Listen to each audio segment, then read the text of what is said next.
സുമതി വളവിലെ യക്ഷിയുടെ കഥയറിയാമോ?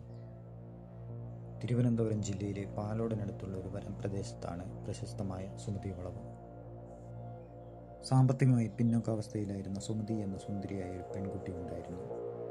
അവൾ ആ പ്രദേശത്തെ ജന്മിയായ താണു മുതലാളിയുടെ വീട്ടിലെ വേലക്കാരിയായിരുന്നു. ചെറുപ്പക്കാരിയായ സുമതിയുമായി താണു മുതലാളിയുടെ മകൻ രത്നാകരൻ പ്രണയത്തിലായി. വിവാഹം കഴിക്കാമെന്ന ഉറപ്പിന്മേലെ സുമതി ഗർഭിണിയായി.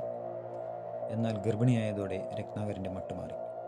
ഒരു വേലക്കാരിയെ വിവാഹം കഴിക്കാൻ താല്പര്യമില്ലാതിരുന്ന രത്നാകരൻ സുമതിയെ ചതിക്കാൻ തീരുമാനിച്ചു.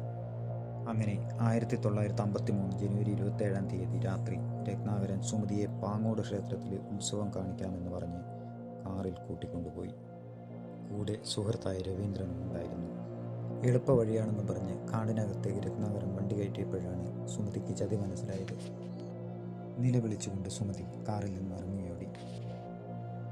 എന്നാൽ പിന്തുടർന്നെത്തിയ രത്നാകരനും സുഹൃത്തും സുമതിയെ മർദ്ദിച്ചു, കെട്ടിവലിച്ച് എസ് വളവിലെത്തിച്ചു.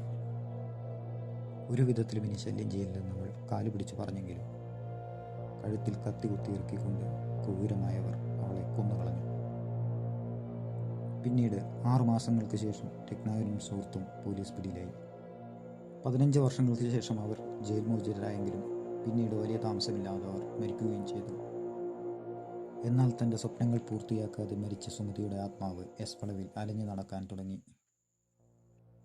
ഈ സംഭവത്തിന് ശേഷം 200ഓളം മൃതദേഹങ്ങൾ എസ് വളവിൽ നിന്നും കണ്ടെത്തിയിട്ടുണ്ടെന്നാണ് കണക്ക്. രാത്രിയിൽ വെള്ളവസ്ത്രം ധരിച്ചുകൊണ്ടൊരു സ്ത്രീയെ പലരും കണ്ടതായി പറയപ്പെടുന്നു. കാടിനുള്ളിൽ നിന്നും ഭീകരശബ്ദം കേൾക്കുന്നതായും അവിടെ വരുന്നവർ പറയുന്നു.